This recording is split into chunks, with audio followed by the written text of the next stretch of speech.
¿Qué se observa, doctor? Ok, muy bien. Entonces vamos a comenzar, ¿ya? El tema de hoy es ver los diferentes métodos de imagen y patologías, ¿no? Que afectan al corazón y grandes vasos, ¿ya? Vamos a comenzar. Cuando yo hablo cuando yo hablo de imagen cardiovascular, es decir, la evaluación del corazón y grandes vasos, tengo varios métodos para evaluar esto, ¿ya? Lo Y puedo hacer así. las letras remarcadas son en Apagan español. su micrófono, chicos, ya apagan sus micrófonos. Yo quiero un triple. Ya, pero llego. Díganle a su Donde compañero que apague su dice micrófono, arroz ¿ya? verde con carapul. ¿Qué? ¿En serio? ¿Green rice es de arroz verde? Milanesa de pollo a la pura con sopa seca. Me pregunto cuándo le pagan.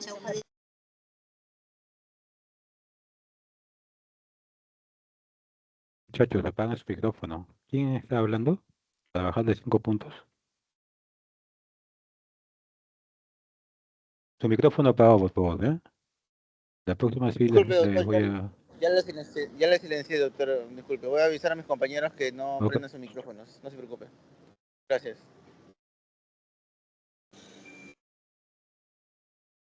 No, no interrumpan, chicos, por favor, ¿eh? Con una pregunta puede ser.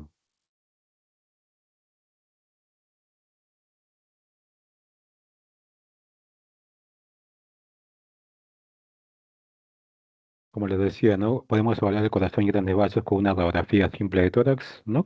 Que va a dar bastantes datos en lo que es la evaluación inicial del sistema cardiovascular, ¿no? No solamente el tamaño, viene el tamaño, la morfología, ¿no? Y su relación con las demás estructuras del mediastino.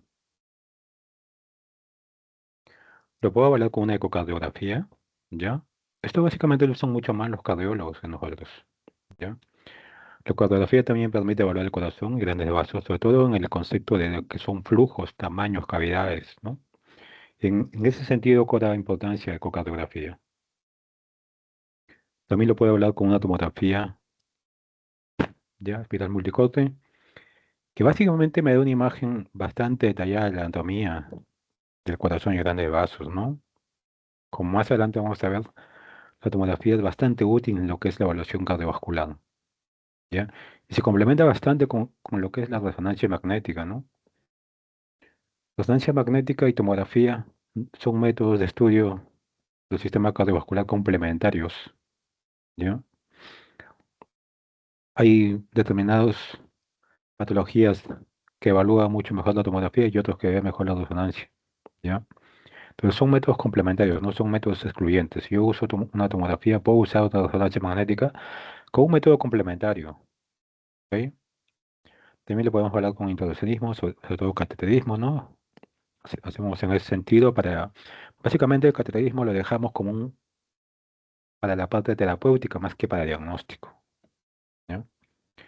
Y con métodos de medicina nuclear, ¿no? O sea, se puede usar determinados medicamentos, fármacos para la evaluación del sistema cardiovascular, sobre todo evaluación del músculo, del miocardio, ¿no? Y otras estructuras, ¿no? Entonces la medicina nuclear también contribuye a la evaluación del sistema cardiovascular, ¿ok? El ecocardio, los básicos, los sistemas básicos para evaluar el corazón son el ecocardio, que me permite, como ya les dije, evaluar cavidades y flujos, sobre todo la cardiotomografía, ¿no? Que permite una evaluación detallada y precisa de las diferentes cavidades, ¿no? Y estructuras externas y su relación con el mediastino, ¿no? La cardioresonancia, que es un método complementario que permite evaluar algunos de forma complementaria el corazón, ¿no? Evalúa bastante bien la anatomía también, ¿ya? Es un método complementario, como digo, de la tomografía, ambos se complementan. Y el cateterismo cardíaco, ¿no? Estos cuatro podrían decir que son el pilar de la evaluación del sistema cardiovascular, ¿no? El cateterismo cardíaco, como le dije hace un momento, básicamente lo dejamos con un método de terapéutica, ¿no? Para dar el tratamiento final, ¿no? Más no tanto como diagnóstico. En ese sentido vamos a hacer un- un- un hincapié en estos dos, cardiotomografía y cardioresonancia magnética, ¿ya? Lo vamos a ver ahorita aparte, ¿ya? Porque son dos métodos de imagen que nos interesan, ¿ya? En la evaluación cardiovascular. ¿Ya? Hacemos un break, solo para andar en estos dos, ¿ya? La cardiotomografía y cardioresonancia magnética. Como les he dicho, hay varios métodos de estudio. Vamos a abundar sobre todo en tomografía y resonancia magnética. ¿Ya? La tomografía cardíaca me permite, como yo les mencioné hace un momento, valorar la anatomía, ¿ya? La anatomía cardíaca. No solamente del corazón, ¿no? También de las arterias coronarias y otros vasos torácicos, ¿ya? Me permite a mí detectar o diagnosticar enfermedad de la arteria coronaria, ¿no? El famoso score de calcio, ¿no? Esto sobre todo es preventivo, ¿no? También la cardiotomografía me permite evaluar la permeabilidad de ciertos injertos coronarios implantados, ¿no?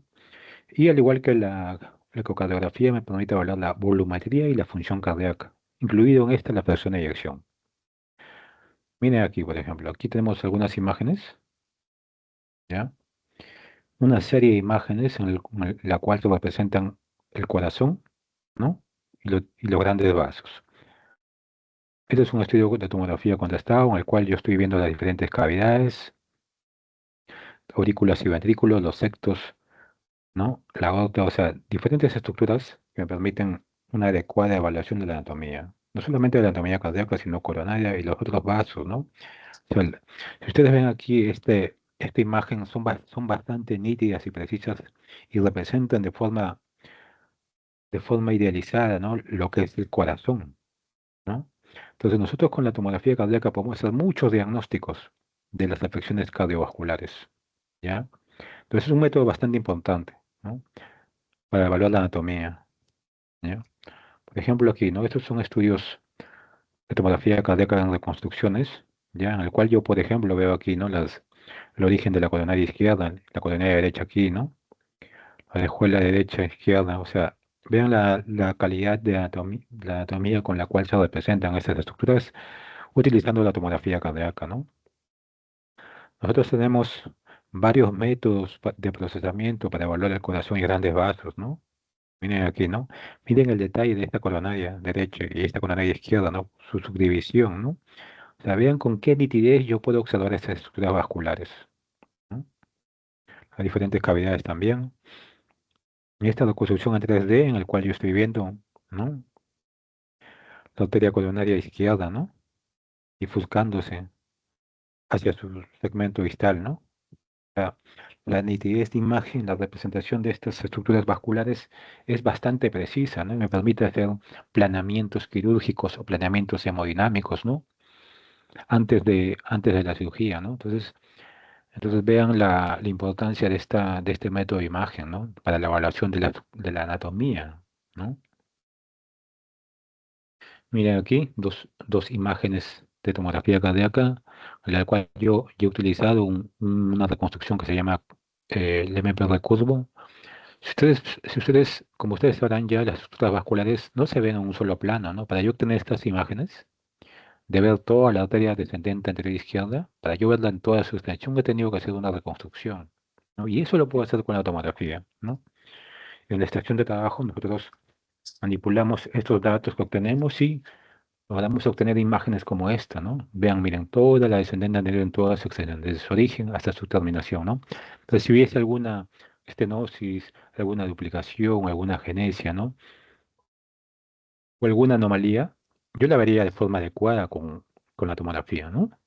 Aquí, igualmente aquí, ¿no? La coronaria izquierda lo veo bastante bien, la derecha también. Entonces, tengo una adecuada representación de la anatomía cardíaca, ¿no? Vean aquí la arteria descendente derecha con sus ramas rectales. Miren la calidad de imagen que yo obtengo con la tomografía cardíaca, ¿no? Entonces, definitivamente la tomografía cardíaca me permite una adecuada evaluación del corazón y los grandes vasos, ¿ya? Eso es lo primero, ¿no? Entonces, tomografía, excelente para evaluar la anatomía, toda la anatomía cardiovascular, ¿no? Para el cirujano esto le sirve bastante, para los cardiólogos intervencionistas igualmente, ¿ya? A nosotros nos mandan lo que es esta evaluación de la permeabilidad de injertos coronarios. En mi hospital se hace bastante lo que es estos procedimientos y nos mandan a controlar este tipo de pacientes, ¿no? Por ejemplo, aquí estamos viendo, ¿no? Imágenes de de esta tomografía, ¿no? Representación en 3D de imagen cardíaca, donde vemos aquí injertos, ¿no? Ven injertos aquí, esta zona. Entonces, estos injertos o estos estén coronarios implantados por el cirujano, ¿no? O el cardiólogo intervencionista, nosotros lo podemos evaluar en el tiempo, ¿no? Ustedes recuerden que estos injertos pues, tienen un tiempo de vida determinado, no son perennes, ¿no? Entonces, periódicamente estos se van evaluando con el fin de detectar complicaciones precoces, ¿no? Por ejemplo, ¿no? Que se mueva, que se desplace, que se obstruya, ¿no? Entonces, la tomografía me permite una adecuada evaluación de estos, ¿ya? Y nosotros, mediante estos estudios, evaluamos y le decimos al médico tratante en qué sentido, en qué manera, ¿no? Se puede haber una alteración en estos instrumentos que han sido implantados al paciente, ¿no? Entonces, tiene mucha relevancia lo que es tomografía cardíaca. En otra cosa que le he mencionado, en lo que podemos usar tomografía cardíaca es en lo que es la detección y diagnóstico de enfermedad de la arteria coronaria, ¿no? Como ustedes saben, ¿no? Por sus clases de semiología, ¿no? Y de fisiología, que los infartos de miocardio son consecuencia de obstrucciones de la arteria coronaria, ya lo saben, ¿no? Entonces, la tomografía es un método bastante útil para evaluar las calcificaciones de la arteria coronaria, ¿no? Por ejemplo, vemos aquí una imagen tomográfica, aquí está la coronaria izquierda y estas imágenes, ¿no? De altas, densas, blanquecinas, son las calcificaciones, ¿no? Entonces, tomografía me permite evaluar, ¿no? La presencia de estas calcificaciones, ¿no? Su extensión, ¿no? En qué vasos están afectándose, ¿no? Y me permite a mí hacer un score, ¿no? Es decir, catalogar, es decir, valorar cuánto de calcio tiene estas coronarias con el fin de dar una predicción, ¿no? Básicamente para eso, ¿no? Usamos diferentes métodos, ¿no? Usamos toda la técnica que tenemos, ¿no? Por ejemplo, aquí, ¿no? Todo lo que es calcificación se representa en este color que es color medio naranja, ¿no? Vean ahí las costillas, las columnas, todo lo que es calcio, ¿no? Se representa en este color, ¿no? Entonces aquí todo lo que está representado en la coronaria izquierda son calcificaciones, ¿ya? Entonces, ¿qué es el score de calcio? ¿Ya? Es una cuantificación del calcio en las arterias coronarias. Este es el score de calcio. Entonces, ustedes cuando escuchan el término score de calcio, ¿ya? Si alguien les pregunta qué es un score de calcio, un familiar o un paciente, tienen que decirle qué es eso. Es una tomografía en el cual se utiliza para cuantificar el calcio en las arterias coronarias. Eso es un score de calcio. Es una técnica no invasiva que da información sobre la presencia, ¿no? Como les dije hace un momento, ¿no? Me dice si hay o no calcio, dónde está ubicado, cuál es su extensión, ¿no? Las diferentes ramas o la arteria coronaria, ¿no? La cantidad de calcio que yo detecto en una tomografía cardíaca es una herramienta útil pronóstico, ¿ya? Entonces, o sea, este score de calcio me va a dar una puntuación y yo con esa puntuación voy a poder decirle al paciente, darle un pronóstico. Es decir, pronóstico en el sentido de que este paciente puede ser que tenga un evento coronario de forma temprana, alta, intermedia, baja. Entonces, le doy yo una valoración pronóstica al paciente. Entonces, en la score de calcio nosotros hacemos lo siguiente. Es bastante sencillo, en verdad, obtener el score de calcio, ¿ya? Utilizamos un método que se llama el score de Agatston. Lo que hacemos es lo siguiente, miren. Por ejemplo, aquí está la coronaria izquierda. ¿Qué es lo que voy a hacer yo? Lo que voy a hacer yo es utilizar esta fórmula, que es el score de lesión de Agatston, el cual básicamente es un cociente, ¿no? Cociente entre el área de la lesión y el factor de la densidad de esta. Por ejemplo, miren aquí. Esta es la coronaria izquierda. El área lo determina la computadora, ¿no? El tomógrafo, ¿no? Es bastante sencillo, ¿no? Mide 15 milímetros, ¿no? Eh, Ustedes ya saben por tomografía que nosotros cualquier estructura la podemos medir por medio de las unidades Mansfield, ¿no? Ponemos un ROI aquí, ¿no? Un ROI es esta imagen redondita y podemos medir cuánto de densidad tiene, ¿no? Por ejemplo, aquí se ha medido la densidad y tiene 450, ¿no? Entonces lo que se hace ahí es, miren, ese 450 lo que yo voy a tener ahí, lo voy a convertir al factor, ¿no? Como dicen aquí, área, el área es 15 y el factor, ¿no? En función de la densidad es lo siguiente. Miren, yo tengo una unidad Hansfield 450, entonces las unidades Hansfield le voy a llevar a este factor, ¿no? Cuando es de más de 400 es 4, entonces a este 450 le corresponde un 4, ¿no? El área es 15, entonces le voy a pongo aquí a 15, sería 4, 15 por 4, 60, ¿no? Entonces sería el score de esta calcificación en la coronaria izquierda es 60. Haciendo lo mismo en este corazón, en este mismo paciente, en su coronaria derecha, obtengo un score de 16, ¿no? Entonces sería un total de 76, ¿no? 80, 60 en la coronaria izquierda y 16 en la coronaria derecha. Entonces, tengo un valor final de 76. ¿Y qué me traduce este 76, no? Eso es lo más importante, ¿no? Miren aquí.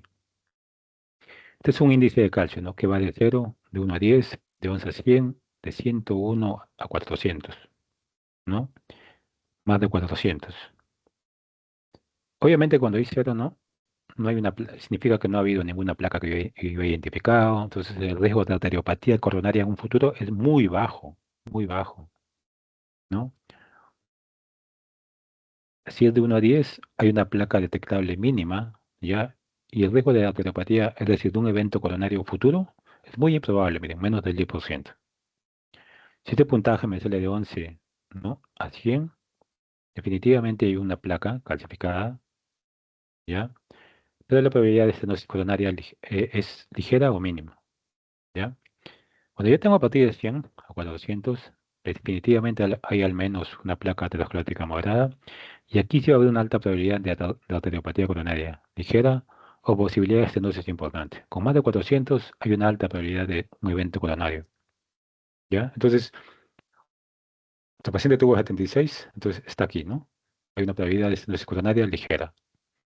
Entonces, supongamos que ustedes tengan un paciente con factores de riesgo coronario, por ejemplo, ¿no? Edad, ¿no? Humor, ¿no?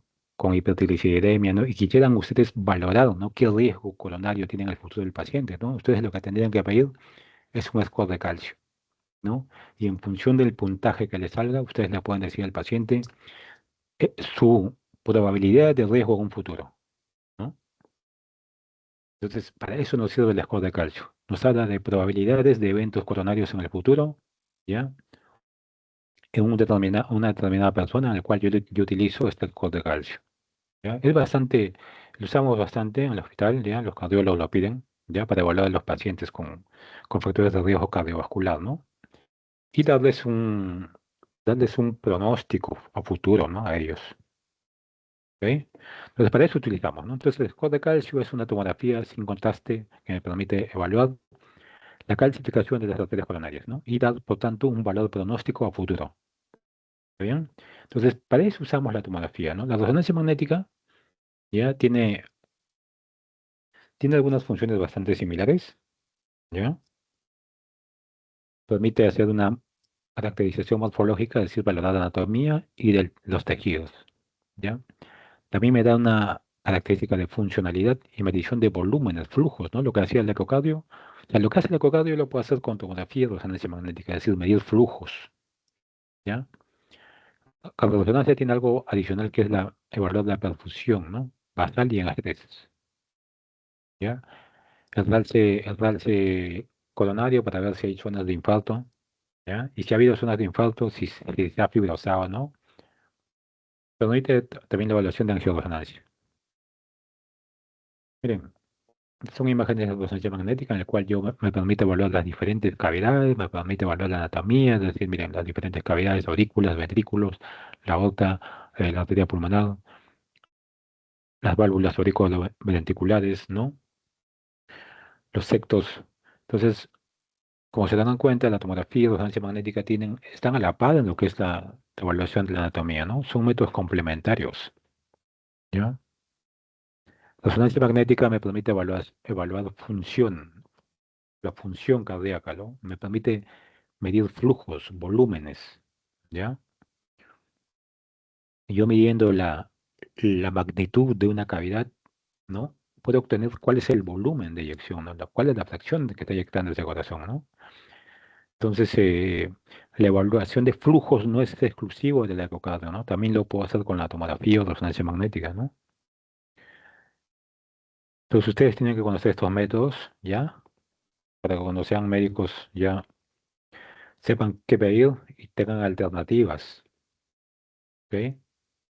La resonancia magnética también permite evaluar la perfusión en una situación basal y en estrés. Esto, por ejemplo, se ve clásicamente, ¿no? En un paciente que no puede, supongamos, hacer actividad, ¿no? A un paciente en el cual uno sospecha una isquemia coronaria, pero el paciente no puede hacer actividad física, ¿no? En ese caso, lo que podemos usar son medicamentos, fármacos que hagan o propongan que el músculo cardíaco trabaje, ¿no? Entonces, en ese sentido, yo puedo evaluar y ver al músculo miocardio en una situación de estrés, de contractilidad, ver cómo responde este, ¿no? Entonces, eso me permite evaluar la resonancia magnética, ¿no? La perfusión, ¿no? Cómo está la perfusión del miocardio en situaciones basales, es decir, con el paciente en reposo sin ninguna actividad, sin medicamento alguno, o en situaciones de estrés, ¿no? Ya sea el estrés físico, haciéndolo caminar o haciéndolo una actividad física. Ya seguro ya han visto ustedes cuando han tratado cardiología, ¿no? Cómo se estimula el miocardio, ¿no? La famosa prueba de esfuerzo con la cual el paciente va corriendo una otra hora, ¿no? Con el fin de que el músculo miocardio no trabaje, ¿no? Y requiera flujo sanguíneo. Lo mismo se hace con medicamentos. ¿Ya? La misma situación, el mismo escenario podemos crear con medicamentos controlados, ¿no? Entonces, de esa manera yo puedo evaluar la perfusión miocárdica, ¿ok? Y eso me permite hacer resonancia magnética. La tomografía también, ¿ya?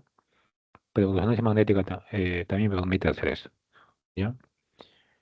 Y el realce, ¿no? O sea, por ejemplo, cuando hay un infarto de miocardio, lo que yo pretendo con resonancia magnética es ver la captación del contraste, ¿no? Ver la captación del contraste, ¿no? Y ver si este músculo que se ha impactado o ha sufrido un evento isquémico, ¿no? ¿Hay tejido viable aún no? ¿O ya no es viable? ¿Ya? ¿O hay posibilidad de viabilidad? Entonces, eso me permite resonancia magnética, ¿no? Y eso no me permite la tomografía, pero sí resonancia magnética. Entonces, si se dan cuenta, ¿no? Tanto tomografía como resonancia magnética son métodos complementarios, ¿ya? Entonces, eso es lo que es el tomo y resonancia. Ahora sí vamos a seguir con todo lo demás.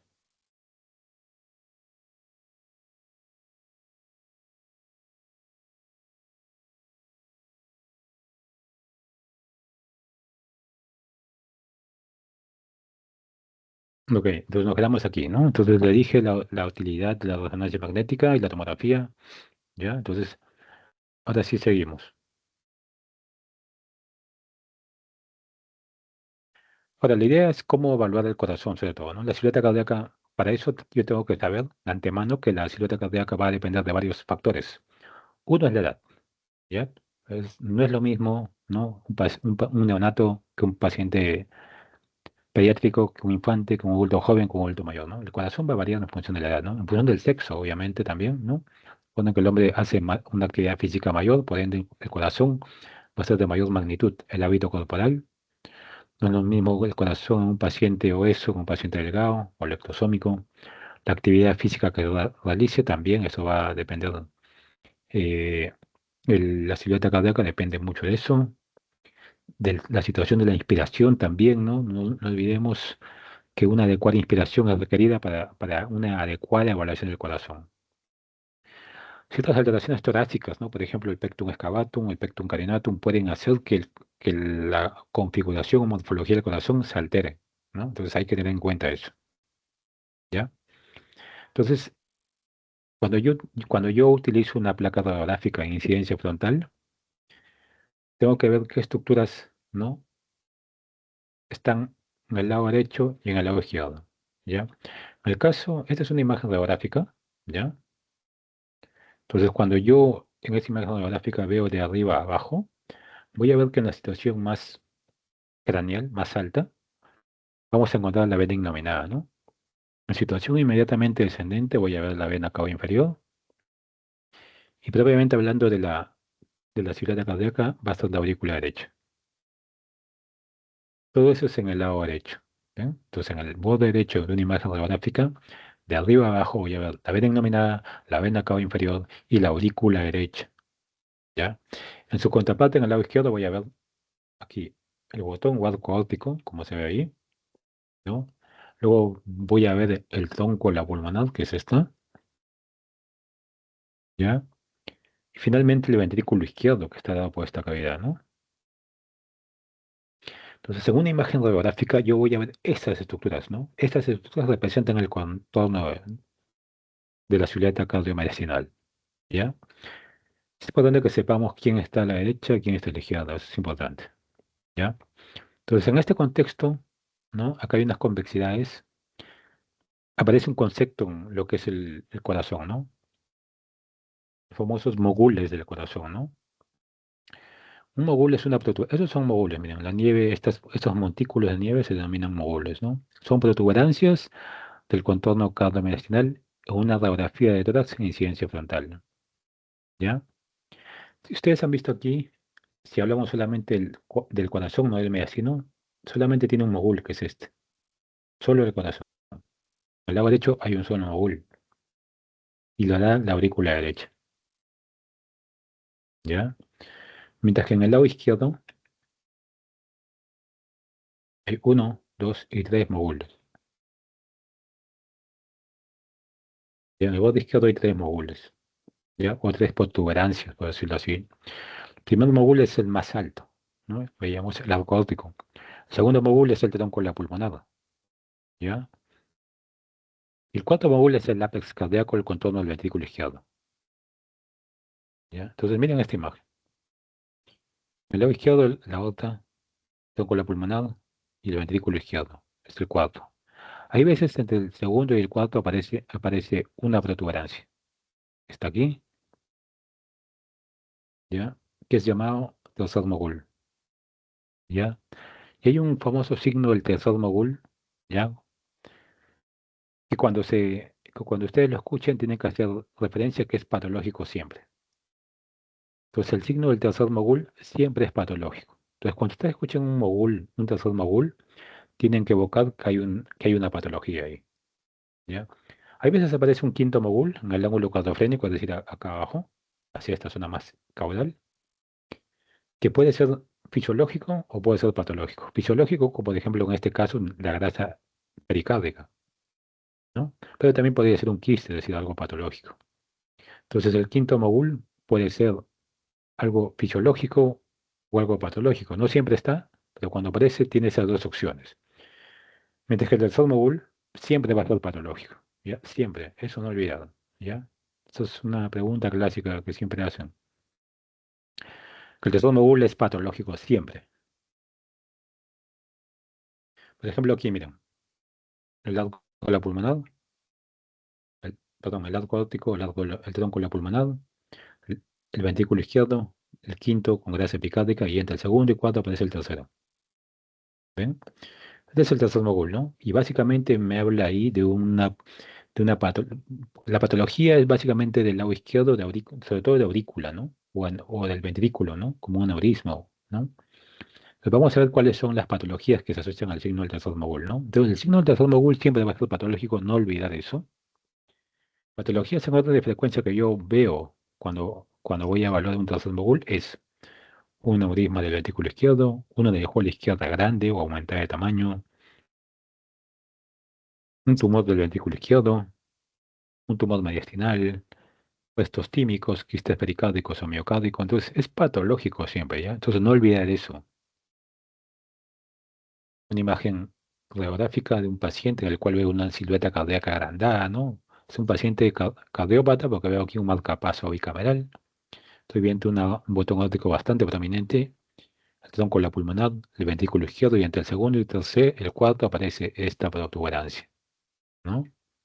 Que en este contexto es el tercer mogul. Y en este caso se le hizo una tomografía a este paciente y lo que se vio es que era, miren, aquí está el ventrículo izquierdo y acá hay una imagen que se continúa con el ventrículo izquierdo compatible con un aneurisma del ventrículo izquierdo, ¿ya? Entonces, el signo del tercer mogul siempre es patológico, no olvida eso. Es lo más importante que tienen que saber. el tercer módulo, ¿ya? Que siempre va a ser patológico. Entonces, estos son los módulos vistos en una incidencia radiográfica frontal, ¿no? Es decir, en este tipo de imágenes, ¿no? Frontal. Pero nosotros también usamos incidencias laterales, ¿ya? Para evaluar el corazón. Entonces, cuando yo evalúo una imagen radiográfica en vista lateral, también voy a ver diferentes estructuras, ¿ya? De arriba a abajo, es decir, de la parte más posterior, voy a ver la aorta descendente, ¿ya? El arco óptico, que es esto, ya lo saben ustedes. La aorta ascendente. Esta cavidad que está aquí, esta es pregunta de examen. El ventrículo derecho, ¿ya? Siempre preguntan esto, ¿no? ¿Cuál es la cavidad más anterior en una vista radiográfica? Y la respuesta es ventrículo derecho, eso no olvidar, ¿ya? Entonces, la estructura anatómica que forma el borde anterior de la silueta cardíaca en una radiografía de tórax en incidencia lateral es el ventrículo derecho, ¿ya? Otra estructura también a saber importante es ver la parte posterior, quién la constituye, ¿ya? De abajo hacia arriba está la vena cava inferior, el ventrículo izquierdo también, pero sobre todo la aurícula izquierda, ¿ya? Eso es lo más importante. Si ustedes le preguntan, ¿ya? ¿Cuál es la estructura anatómica que forma la mayor parte de la sombra de la silueta cardíaca en una radiografía lateral? Sería la aurícula izquierda, ¿ya? Esa es una pregunta bastante común, ¿ya? Entonces, el borde anterior de la silueta cardíaca en una vista lateral lo forma el ventrículo derecho y el borde posterior mayoritariamente por la aurícula izquierda. Y esto cobra importancia cuando vemos la patología, ¿no? Al saber yo que la aurícula izquierda es la cavidad más posterior, entonces esto me va a ayudar a deducir diferentes patologías. ¿Está bien? Algo importante que valoramos nosotros es cómo evaluar el tamaño del corazón, ¿no? En una radiografía de tórax. Y ese dato es un dato muy valioso en lo que es la evaluación de la silueta cardíaca. Es bastante valioso, ¿no? Entonces tengo que saber cómo yo lo voy a sacar, ¿no? Entonces lo que nosotros hacemos es medir el diámetro mayor de la silueta cardíaca en una radiografía de tórax y medimos el diámetro transverso máximo de la caja torácica en su base. Entonces hacemos un cociente, ¿no? Entre el primero y el segundo. Estamos hablando de una radiografía de tórax en incidencia posterior frontal, ¿ya? Y en un adulto sano, ¿ya? Paciente joven, así como ustedes, adulto sano. El adulto mayor va a ser diferente. El índice cardiotorácico normal es menos de 0.5, ¿ya? En un neonato, obviamente, el corazón es mucho más grande si lo comparamos con su caja torácica, y por eso su índice cardiotorácico en ellos va a ser diferente, ¿ya? ¿Recuerdan cuando les comentaba, ¿no? Que el tamaño cardíaco depende de la edad? Claro, eso va a variar, ¿no? En el neonato es mayor su índice cardiotorácico. Menos de 0.5 es en el adulto, ¿ya? En la gestante también varía, en el anciano varía, entonces va a variar, ¿no? Dependiendo de diferentes factores, como les he dicho. Pero en un adulto sano o joven sano, el índice cardiotorácico no debería ser mayor de 0.5. ¿Ok? Pues en esta imagen radiográfica, vean cómo se saca, ¿no? El diámetro transverso máximo del corazón sobre el diámetro transverso máximo de la caja torácica en la base. Entonces hago un cociente entre ambos y debe salir menos de 0.5. ¿Ok? Si ustedes ven aquí, veo dos situaciones bastante diferentes, ¿no? En esta primera imagen radiográfica estoy viendo, ¿no? La silueta cardíaca bastante delgada comparada, ¿no? Con los pulmones, ¿no? En su contraparte, ¿no? Esta imagen radiográfica, miren aquí, miren el tamaño del corazón, es bastante grande, ¿no? Comparado con la caja torácica. Definitivamente este paciente tiene una silueta cardíaca muy grande, ya es más que evidente.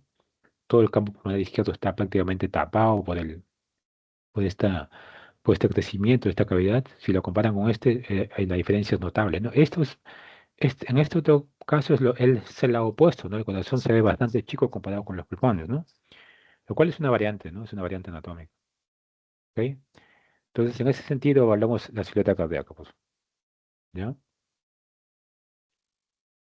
Entonces, hay algunos datos importantes a saber de la silueta cardíaca. En una vista lateral, cuando nosotros veamos una radiografía lateral, ¿ya?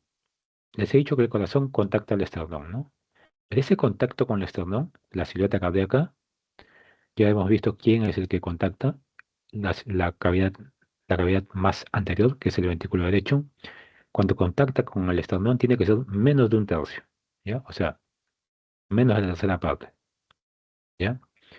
Y si yo calculo el diámetro anteroposterior máximo del tórax, esta silueta cardíaca ocupa menos de la mitad, ¿ya? Entonces, esos dos datos son valiosísimos cuando nosotros evaluamos la silueta cardíaca, el tamaño de la silueta cardíaca en una incidencia lateral, ¿ya? No olvidarse eso, ¿ya? No olvidarse sobre todo cuando estén en su examen viendo sus imágenes. Estos dos datos les va a permitir hacer, diagnosticar patologías, ¿ya? Entonces, el contacto con el esternón, la silueta cardíaca es menos de un tercio y en función de su diámetro anterior posterior es menos de la mitad, ¿ya? Quiero que vean aquí en esta imagen radiográfica. Esta es una radiografía de tórax en incidencia lateral, donde estoy viendo el esternón aquí, estoy viendo la silueta cardíaca por este lado. Miren aquí, acá está el ventrículo derecho, esta es la parte más anterior. Miren el contacto con el esternón, ¿no? Es pequeño, ¿no? No pasa, no llega ni al tercio, ¿no? Como debe ser, ¿no? Menos de un tercio debe contactar con el esternón, ¿no? Y si yo saco el diámetro anteroposterior de esta caja torácica y la comparo con el diámetro anteroposterior del corazón, definitivamente es menos de la mitad. Entonces, estoy viendo un corazón normal, ¿no? Un corazón normal, ¿ya? Eso es importante, eso es algo que nosotros usamos a diario, ¿ya? Para diagnosticar, hacer pesquisas inmediatas de patología del corazón, ¿ya? Cuando vemos una alteración de estas, de inmediato nos damos cuenta cómo está alterado, ¿ya? Entonces, esos dos datos son bastante importantes. Entonces, viendo lo anterior, ¿ya? Sabiendo quién es el borde derecho, quién es el borde izquierdo, quién está hacia anterior, quién está hacia posterior, vamos a ver qué pasa o qué alteraciones se producen cuando hay un crecimiento de las diferentes cavidades cardíacas, ¿ya? Entonces veamos qué es lo que pasa cuando crecen la aurícula derecha, el ventrículo derecho, la aurícula izquierda, el ventrículo izquierdo. Vamos a ver qué es lo que pasa en estas, ¿ya? Y de aquí salen varias preguntas, chicos, varias preguntas, bastantes preguntas, ¿ya? Pero todo esto ustedes lo pueden deducir, ¿ya? Miren aquí. Supongamos que esto es una radiografía de tórax en una vista frontal. ¿Qué hallazgos voy a encontrar yo cuando hay un crecimiento de la aurícula derecha? ¿Ya? Miren, ya saben ustedes que el borde derecho, el mogul de derecho del corazón, es la aurícula derecha. Entonces, ¿qué pasa si hay un crecimiento de la aurícula derecha? Fácil. Va a crecer el corazón a expensas de su borde derecho. Bastante sencillo, ¿no? Y lógico, ¿no? Si la aurícula está derecha y crece, la silueta cardíaca va a crecer, ¿no? A expensas de su borde derecho. Bastante sencillo, ¿no? Bastante fácil, ¿ya? Entonces, es bastante sencillo, pero deben recordarlo. ¿Ya? Eso pasa en una vista anteroposterior. ¿Qué pasa en una vista lateral? En una vista lateral, ¿ya? La aurícula derecha crece hacia adelante y crece hacia atrás, hacia ambos lados. Entonces la sombra cardíaca va a ser más grande tanto adelante como atrás, ¿ya?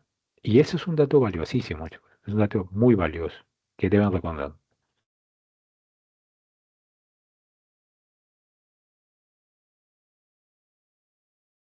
Miren aquí. Recuerdan como hace un momento les decía, ¿no? Quiero que hagan una comparación entre estas dos imágenes.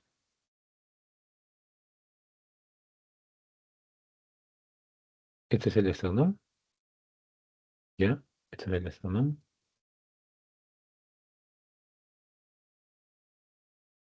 Esta es la silueta cardíaca y esta es la silueta cardíaca de este lado. Hace un momento les dije, ¿no? ¿Cuál era lo normal? ¿No? del corazón que contactara el esternón, ¿no? Si ustedes se dan cuenta en este caso, le voy a poner A y este le voy a poner B. En A, miren la silueta cardíaca, contacta el esternón bastante poco. Miren en B, el esternón está contactado de forma amplia por este corazón aumentado de tamaño. Pues ustedes pueden decir que esto es patológico, definitivamente, casi la mitad. Si yo saco el diámetro antero-posterior de la caja torácica, definitivamente esto es mayor que esto, el diámetro antero-posterior del corazón, ¿no? Lo cual es normal, ¿no? Si yo saco el diámetro antero-posterior de esta caja torácica, lo comparo con el diámetro antero-posterior del corazón, definitivamente este diámetro antero-posterior de este corazón es mucho más de la mitad que esta caja torácica. Entonces, yo ahí puedo deducir, ¿ya? Que este corazón es muy grande, está agrandado, si lo comparo con este, que es normal, ¿ya?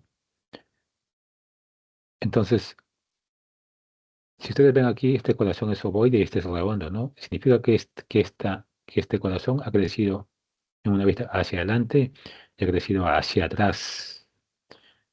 ¿Y quién hacía ese crecimiento anterior y posterior? La aurícula derecha, ¿ya? Este es un caso de un crecimiento de aurícula derecha, ya en el contexto de una insuficiencia tricuspidia. Mira aquí, es un corazón grande, ¿no? A expensas del borde derecho, ¿ya? Miren otra vez aquí. Miren el corazón. Es un corazón que ha crecido por delante, crecido por atrás, está redondo. Entonces, ese crecimiento, tanto en sentido anterior como posterior, en una vista lateral, es propio de la aurícula derecha, ¿ya? Entonces, estas dos imágenes, ¿no? Esta frontal y lateral, me dicen a mí cómo se produce el crecimiento de la aurícula derecha, ¿ya? Entonces, nosotros deducimos cuando hay un crecimiento de la aurícula derecha de esta manera, viendo una radiografía frontal y lateral. Entonces, de esta manera nosotros podemos decir qué cavidad está crecida. No se olviden de eso, ¿ya? Y esto lo compruebo con una tomografía fácilmente. Ustedes recuerdan el septo, estas son las cavidades izquierdas y estas son las cavidades derechas. Lo que está atrás son las aurículas y lo que está anterior son los ventrículos. Ustedes comparan esta aurícula derecha comparado con este ventrículo izquierdo. Normalmente el ventrículo izquierdo es la cavidad más grande, ¿no? Pero si se dan cuenta aquí, la aurícula derecha es casi el doble que el ventrículo izquierdo, ¿no? Entonces significa que es una aurícula bastante dilatada, ¿no? Y si ven esta imagen tomográfica, se ve el borde derecho agrandado. Porque ha habido un crecimiento de la aurícula derecha. ¿Ya? Entonces no olviden eso. ¿Qué pasa cuando hay un crecimiento del ventrículo derecho? En el ventrículo derecho hay algo interesante que pasa, ¿no? Que explica varias patologías. Cuando hay un crecimiento del ventrículo derecho, ¿no? Va a haber un aumento, ¿no? De la silueta cardíaca, es decir, el corazón va a ser más grande, pero a expensas de su borde izquierdo. Alguien me puede decir, pero es del ventrículo derecho, debería ser de su borde derecho. No, es del borde izquierdo, ¿ya? Cuando crece el ventrículo izquierdo se va hacia la izquierda, ¿ya? Entonces hay un aumento de las sombras por expensas de su borde izquierdo. Pero algo interesante y que a mí me ayuda a identificar bastante bien el crecimiento del ventrículo derecho es que la punta, en vez de ser oblicua, va a tender a verticalizarse, va a tender a elevarse, ¿ya? Entonces, ese es un hallazgo bastante interesante y bastante útil para nosotros para decir que este es un crecimiento del ventrículo derecho, ¿ya? Que la punta del corazón o el ápex cardíaco se eleve, ¿no? O tienda a verticalizarse. Eso es un hallazgo bastante útil y característico. Otro hallazgo útil que nos puede servir para que nos ayude a ver el crecimiento del ventrículo derecho es que haya un cono pulmonar grande o prominente, ¿no? En el contexto de una hipertensión pulmonar, ¿ya? Entonces no se olviden de eso. ¿Recuerdan cuando hablamos del ventrículo derecho? ¿Cuál es la cavidad cardíaca más anterior? Es el ventrículo derecho. ¿Qué pasa si crece? Obviamente va a ser más grande, ¿no? Y el contacto con el esternón va a ser mayor. Había otro que crecía, pero este crece solamente hacia adelante, el ventrículo derecho. La aurícula derecha, recuerdan, crecía hacia adelante y hacia atrás. Entonces no se olviden de ese dato fundamental que les estoy diciendo para poder diferenciar en una vista lateral el crecimiento de la aurícula derecha y ventrículo derecho. El ventrículo derecho solamente va a crecer hacia adelante. La aurícula derecha va a crecer hacia adelante y hacia atrás. ¿Ok? Entonces no se olviden de ese dato. Si esta aurícula derecha crece, acá hay aire que se llama sombra retroesternal. ¿Ya? Quiero que vean aquí, miren chicos. Es un paciente que tiene hipertensión pulmonar. La pulmonar está grande, prominente, ¿no? Miren, el corazón está grande a expensas de su borde izquierdo y la punta tiende casi a horizontalizarse, ¿no? En vez de la punta estar descendente, prácticamente tiende a horizontalizarse, tiende a irse hacia la izquierda. Normalmente el corazón viene así, ¿no? Hacia abajo. Entonces, esto es un dato importante para nosotros. En una vista lateral, miren, el ventrículo derecho crecía, pero solamente crece hacia anterior, ¿no? La aurícula derecha crecía hacia adelante y crecía hacia atrás, mientras que el ventrículo derecho solamente crece hacia adelante, ¿ya? Esta es una imagen tomográfica en la cual yo estoy viendo, miren, este es el ventrículo izquierdo y este es el ventrículo derecho. Normalmente el ventrículo derecho es más grande, ¿no? En cambio, en esta ocasión el ventrículo izquierdo, perdón, el ventrículo derecho es mucho más grande que el izquierdo. Recuerdan también ustedes que las paredes del ventrículo izquierdo son mucho más gruesas, ¿no? En este caso, las paredes del ventrículo derecho son mucho más gruesas que las del ventrículo izquierdo, ¿no? Esto obviamente es algo patológico en el contexto de una hipertensión pulmonar, ¿no? Ven el ventrículo bastante amplio, de paredes muy gruesas, ¿no? Entonces, esos hallazgos yo los voy a ver en un crecimiento de un ventrículo derecho, ¿ya? No olvidar cómo diferenciar ambas, ¿ya? Se presta bastante para preguntar esto. Cuando hay un crecimiento de aurícula izquierda es mucho más florido aún, ¿no? Hay mucho más hallazgos, ¿ya? Lo primero que voy a ver es que cuando yo veo un crecimiento de la aurícula derecha, ¿ya? Voy a ver dos arcos auriculares derechos. Normalmente cuando hemos dicho hace un momento hay un solo arco, ¿no? Una sola sombra derecha, ¿no? Dada por la aurícula derecha. Pero en este caso la orejuela, la aurícula izquierda va a crecer a la derecha y a la izquierda. Es decir, para un lado y para el otro, ¿ya? Entonces, esta va a ser la aurícula derecha y este va a ser la aurícula izquierda. Entonces yo voy a tener como dos contornos en el lado derecho, dos mogules derechos. ¿Cuántos normalmente eran? Eran uno. Entonces en este caso yo voy a ver dos, ¿no? Y como la aurícula izquierda crece a la derecha y a la izquierda, la orejuela izquierda va a estar prominente, ¿ok? Ustedes saben también que la aurícula izquierda está en íntimo contacto con la carina, ¿no? Entonces el crecer de la aurícula izquierda va a hacer que el ángulo carinal incremente, ¿no? Sea mayor, ¿no? Y algo mucho menos frecuente que puede haber un desplazamiento de la aorta lateral, pero sobre todo estos tres, chicos, estos tres tienen que recordar. Datos valiosísimos para diagnosticar crecimiento de la aurícula izquierda. Ya, el doble arco óptico, la prominencia de la orejuela izquierda y el aumento del ángulo carinal. Esos datos son importantísimos para yo poder diagnosticar o detectar un crecimiento de la aurícula izquierda. ¿Ya? No olvidarse. En la vista lateral, yo también voy a ver otros hallazgos. La aurícula izquierda va a crecer hacia atrás. ¿Ya? Crece hacia atrás. Y acá hay una pregunta bastante común, ¿no? Que nos hacen. ¿Cuál es la estructura, no? Que se encuentra en contacto con la aurícula izquierda, ¿no?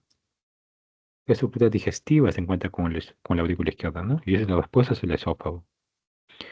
Entonces, ¿qué va a pasar cuando hay un crecimiento de la aurícula izquierda? Va a comprimir el esófago.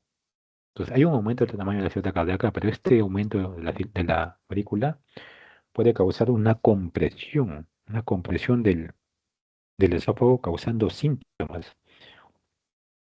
Muchas veces el paciente viene, ¿no? Viene con disfagias, ¿no? Hay veces se lo atribuye a una causa digestiva, ¿no? Que posiblemente tenga una estenosis, una tumoración ahí, ¿no? Pero, ¿no? La causa cardíaca es una causa de esto también.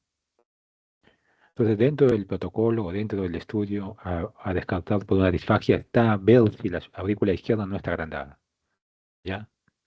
Causas de crecimiento de la aurícula izquierda, que ustedes la saben bastante bien. La estenosis mitral, insuficiencia mitral, el cortocircuito izquierda-derecha o la presencia de un mixoma de la aurícula izquierda, ¿no? Es decir, son causas importantes de crecimiento de la aurícula izquierda, ¿no? Estenosis, insuficiencia, hay muchas otras causas de crecimiento de estas, ¿ya? Entonces, miren aquí, una radiografía frontal en la cual yo voy a ver crecimiento de aurícula izquierda. Miren aquí. Aquí está un borde y aquí está otro. Estos bordes cardíacos derechos, como ven aquí, ¿no? Orejuela, predominante. Miren la carina, chicos, la carina.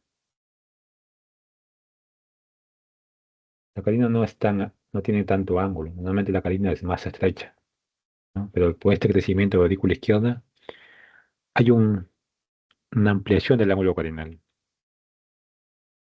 El ángulo carinal está bastante grande. Entonces, esta imagen radiográfica con dos contornos cardíaco derecho, orejuela izquierda agrandada, ¿no?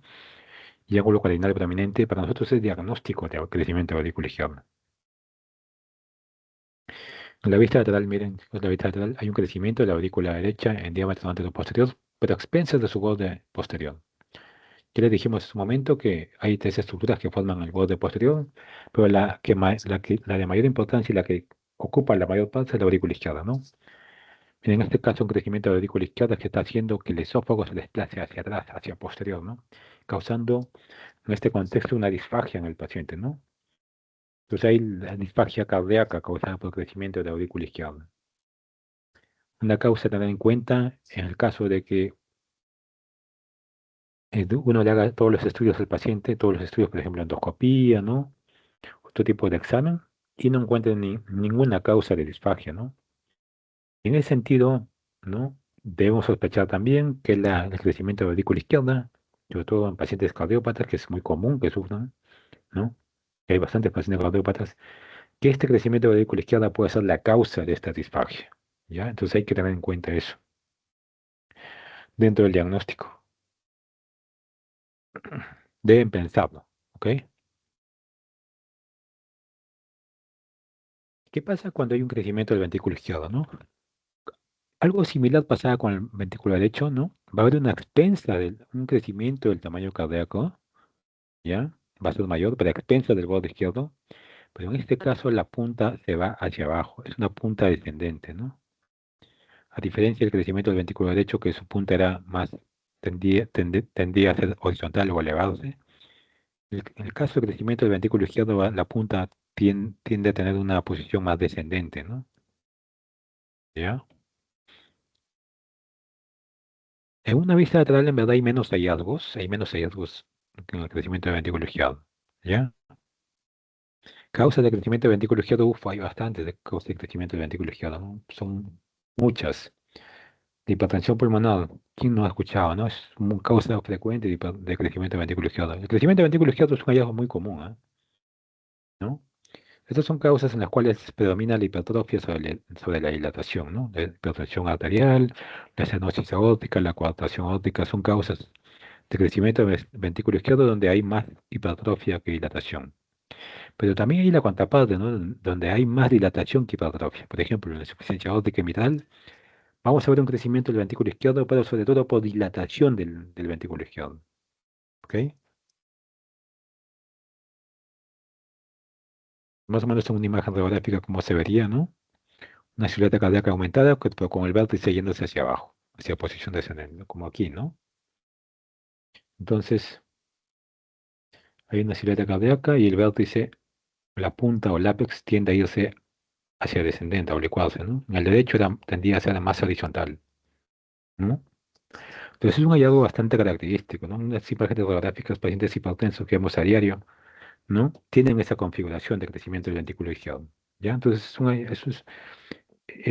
esos datos, esos que les he mencionado, eh, son hallazgos bastante característicos, ¿ya? Son hallazgos que vemos a diario y que a ustedes les va a servir cuando sean médicos, ¿no?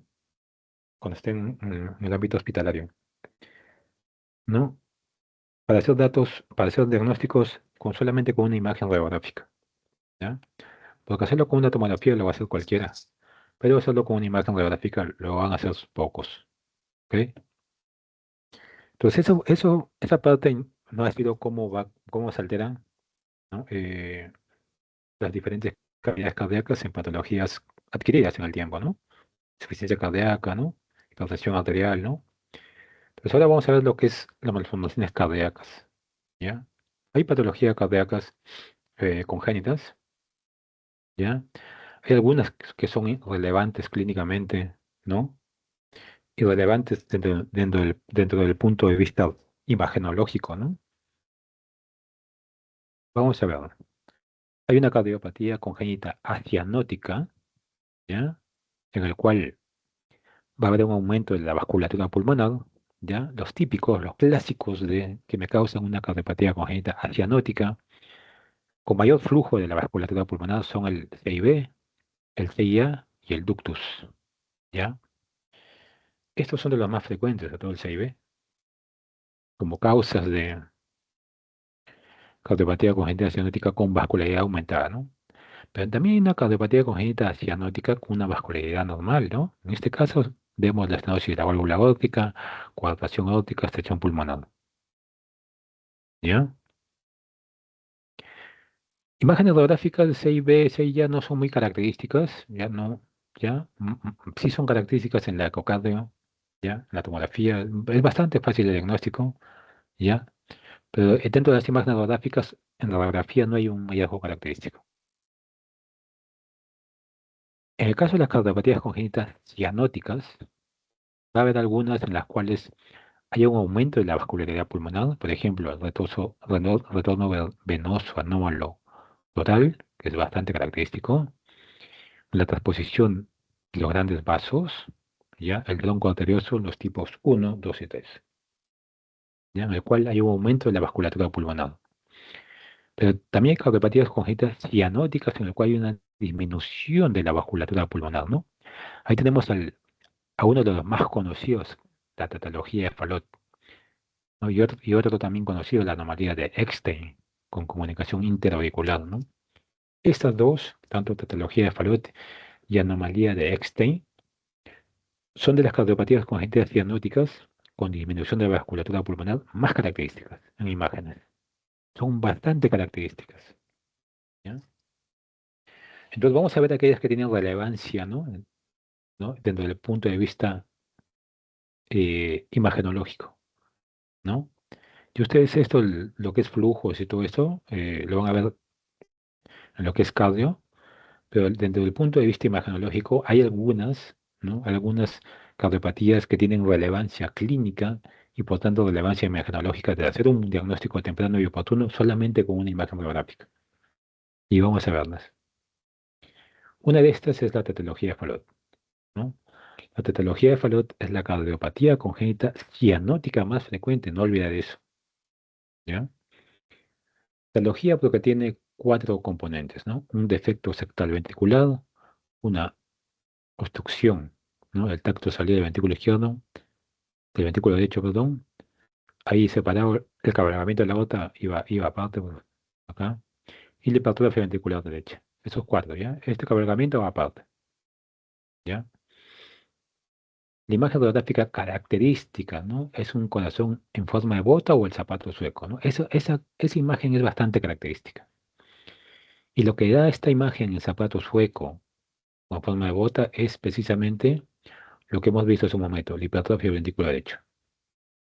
¿Ya? Y bien, vamos a ver la imagen. Miren aquí. Miren este corazón. Miren la punta, ¿no? O sea, ¿quién le da esa punta, ¿no? O sea, la punta elevada para que parezca un zapato. La hipertrofia del ventrículo derecho, ¿no? ¿Recuerdan hace un momento, ¿no? Vimos, ¿no? Cuando había hipertrofia del ventrículo derecho, la punta se elevaba. Cuando había una hipertrofia del ventrículo izquierdo, la punta descendía. Entonces, la tautología de Fallot tiene una imagen radiográfica típica, ¿no? De zapato sueco, ¿no? O en bota. Y se ve, y esa punta del zapato seco lo da la hipertrofia del ventrículo derecho, ¿no? Es el componente por el cual yo voy a ver esto, ¿no? Esa configuración característica de zapato sueco, ¿ya? También se dice zapato en bota, ¿no? Algo similar de aquí, ¿no? Miren la punta, ¿no? Esta es una imagen bastante característica. La punta del zapato, ¿no? Está elevada, ¿no? Y eso es debido a la hipertrofia del ventrículo derecho. Entonces, cuando ustedes pregunten, ¿no?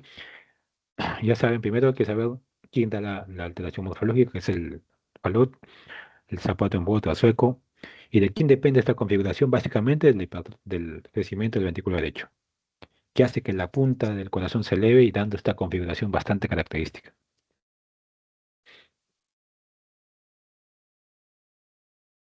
Otra cardiopatía en la cual se ve, ¿no? Allá una imagen radiográfica bastante típica, bastante característica, es la anomalía de Eckstein, ¿ya?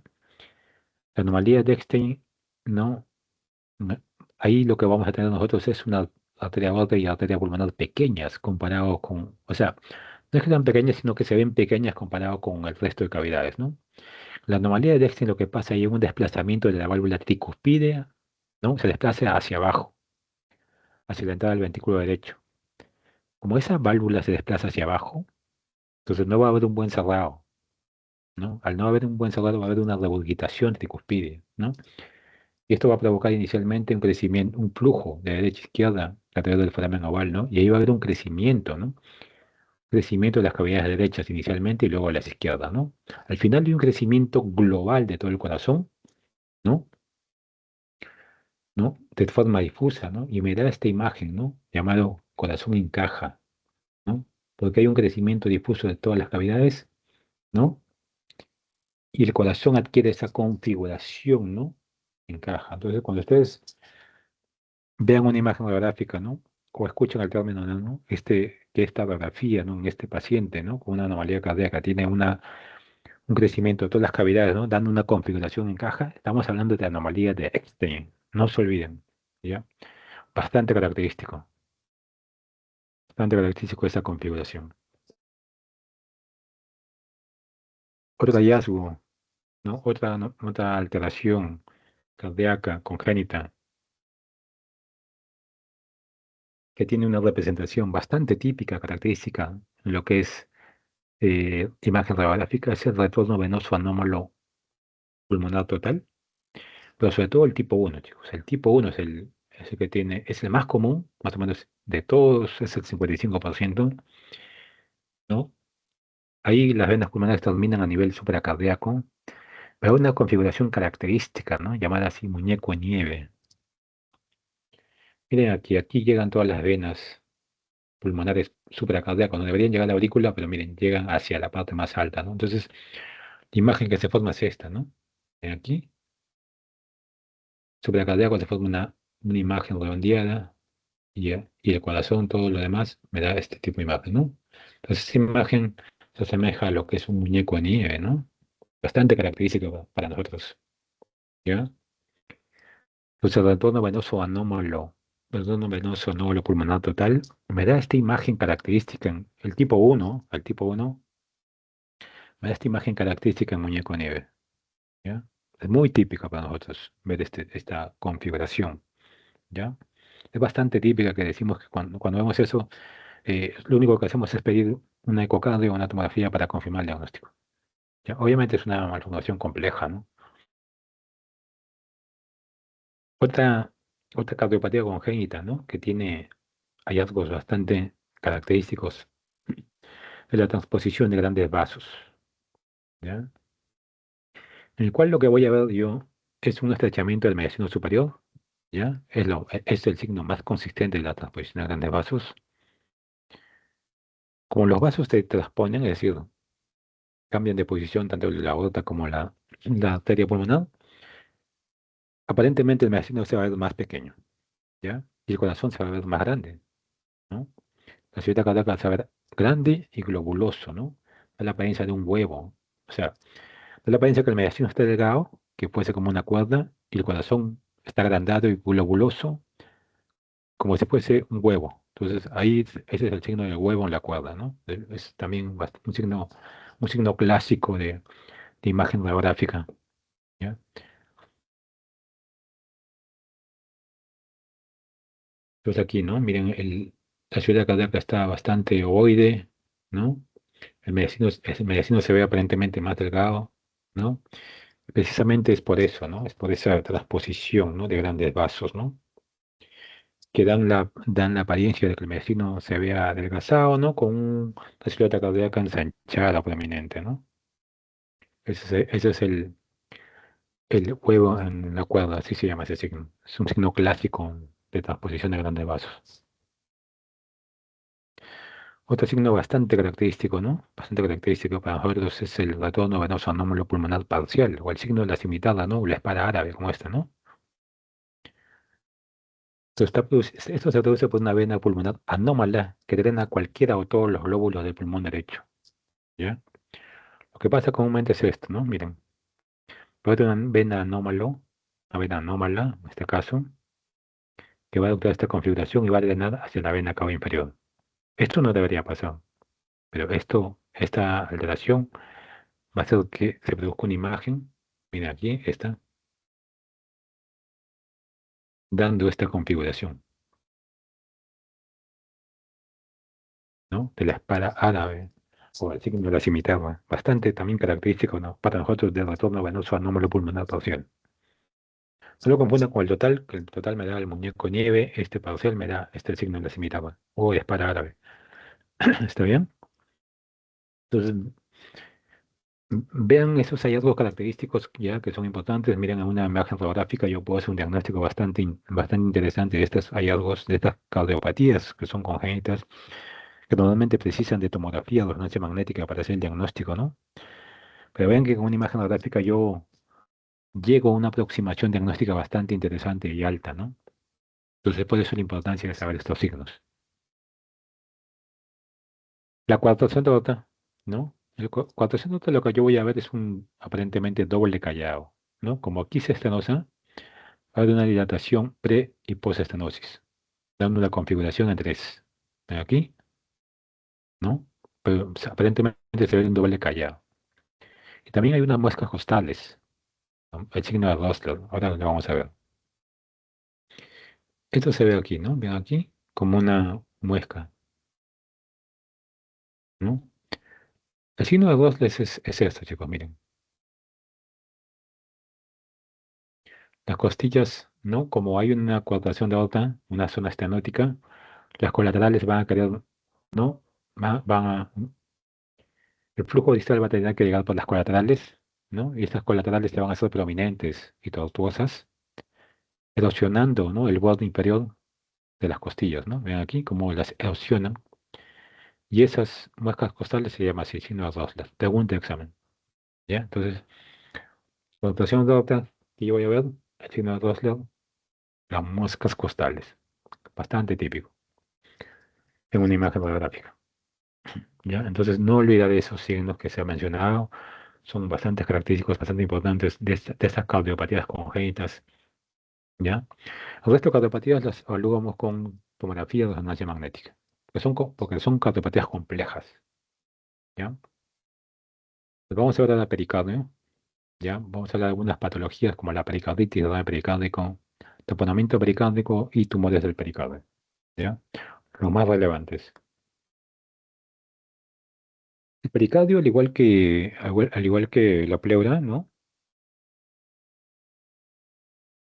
Es una estructura sedosa, ¿ya? Que tiene capa parietal, ¿no? La capa visceral, ¿no? La visceral se subdivide, perdón, el pericardio parietal es una capa fibrosa.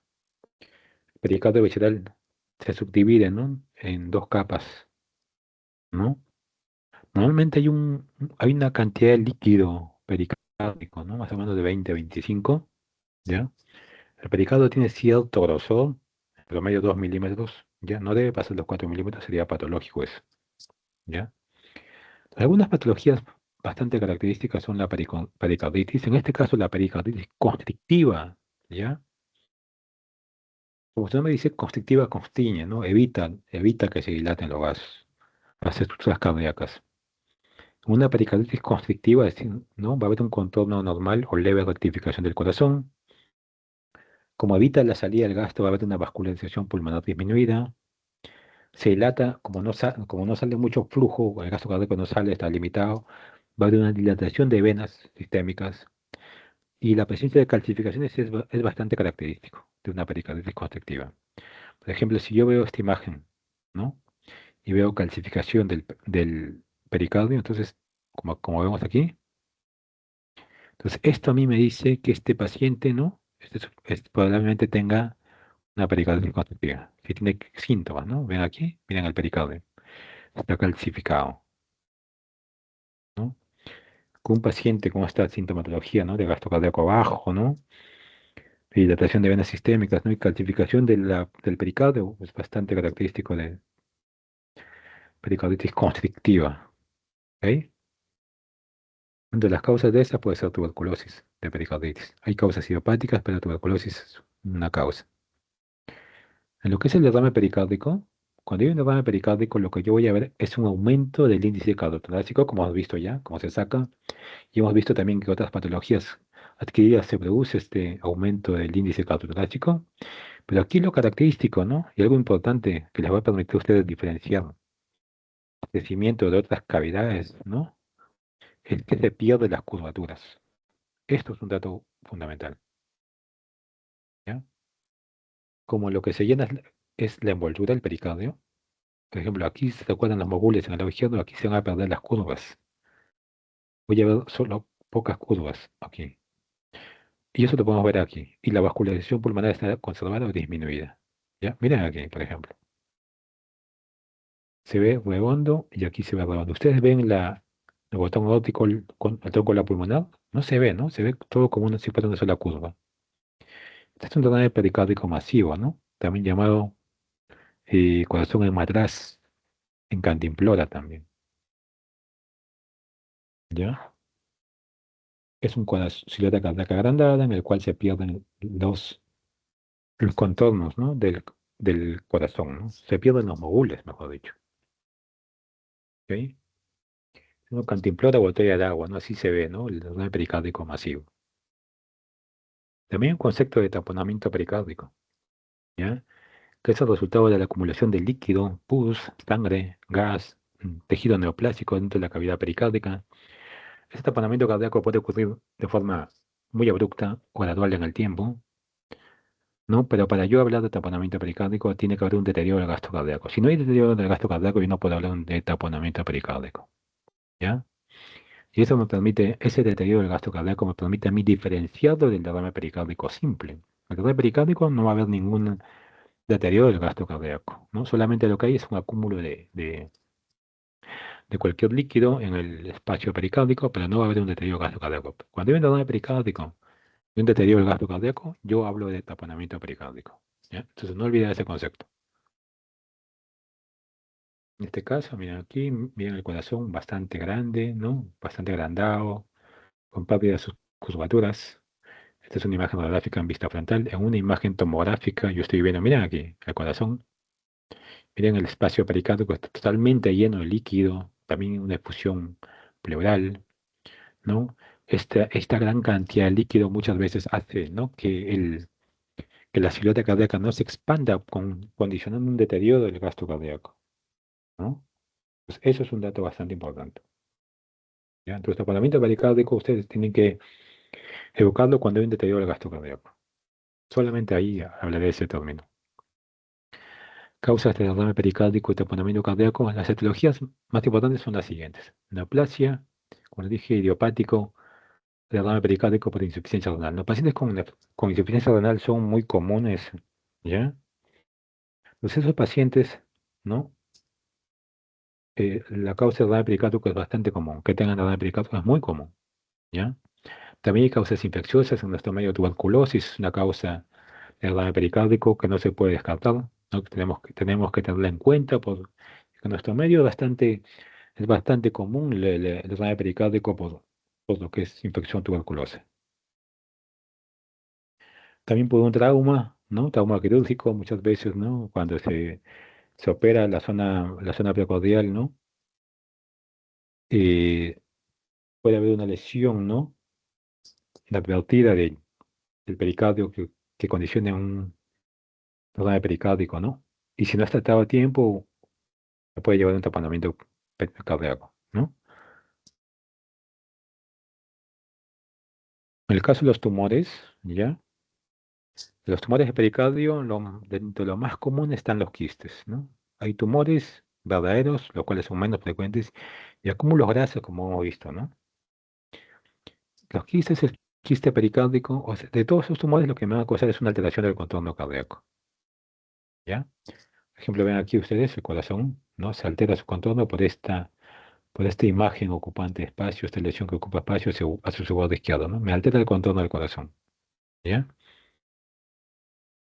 Miren aquí, una radiografía de incidencia frontal y incidencia lateral. Miren el borde izquierdo se ve bien, ¿no? El borde derecho, en cambio aquí, aparece una imagen aquí, ¿no? Una imagen en el ángulo cardiofrénico derecho que me altera la configuración, el contorno del corazón, ¿no? Igual aquí en esta vista lateral hay una imagen que me altera el contorno del corazón, ¿no? Hacia anterior, ¿no? Y en esta imagen tomográfica vemos este quiste pericárdico asociado a una fusión pleural. ¿Ok? Muy bien, chicos. ¿Tienen alguna pregunta? Si quieren revisar más, aquí les dejo la biografía, ¿no? Ahí van a encontrar más información, ¿ya? Si tienen alguna pregunta, la pueden hacer ahora.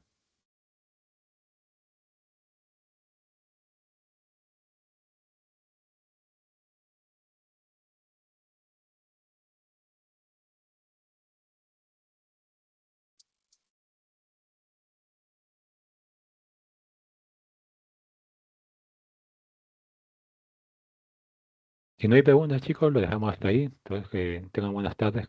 Se cuidan, nos vemos.